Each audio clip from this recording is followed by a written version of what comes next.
वही बात कि आपके लिए मुद्दा इशू क्या है?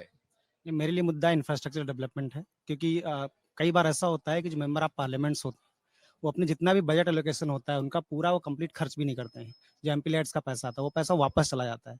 तो इसमें एक ट्रांसपेरेंसी होनी चाहिए कि कितना पैसा आया, उसका एलोकेशन कहाँ-कहाँ हुआ, क्या-क्या जगह पे खर्चा किया गया है, ये सारी चीज़ें। साथ ही लोकल एरिया के बारे में जो लोकल कैंडिडेट्स होता है, वही बेटर तरीके से जानता है। तो ऐसा नहीं कि पार्लियामेंट में बैठे हुए सारे लोग इसके बारे में पूरी इन्फॉर्मेशन दे सकते हैं।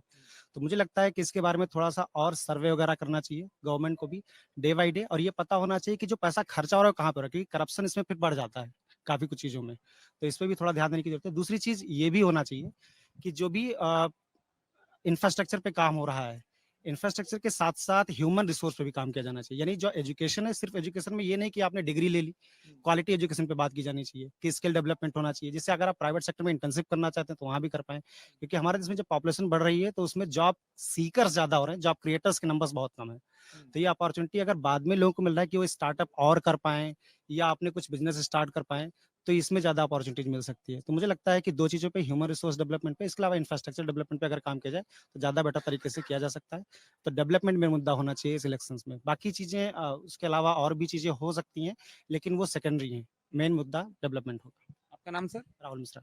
राहुल जी, और मेरे ख्याल से आपने जो बात कही कि डेवलपमेंट तो हो, लेकिन डेवलपमेंट ट्रांसपेरेंट तरीके से भी हो। जो आपने उसमें साथ कही बात कही थी कि सिस्टमैटिक करप्शन की गुंजाइश नहीं रहनी चाहिए, अगर सब कुछ सामने रख दें तो, यही आप चाह रहे थे? बिल्कुल। करप्शन क्योंकि बहुत चीज़ें हमें पता ही नहीं चल पाती हैं।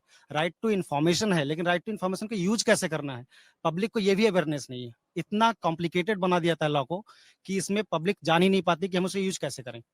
90% लोगों को नहीं पता होता ये चीज़ें कि हमें राइट टू इन्फॉर्मेशन को कैसे यूटिलाइज़ करना है।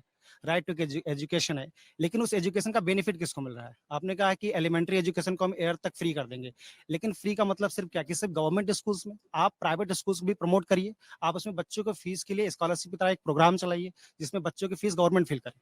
बच्चे प्राइवेट स्कूल में भी पढ़ सकते हैं, कोई प्रॉब्लम नहीं, लेकिन उसका पैसा जो है वो गवर्नमेंट एलोकेट करे।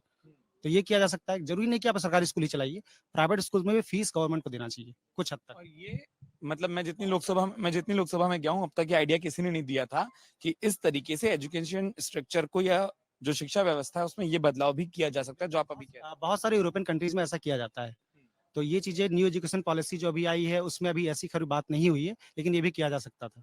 अगर आप ये वीडियो YouTube पर देख रहे हैं तो हमारे चैनल को सब्सक्राइब करें और बेल आइकन को दबाना ना भूलें। अगर आप Facebook पर ये वीडियो देख रहे हैं तो हमारे पेज को लाइक करें।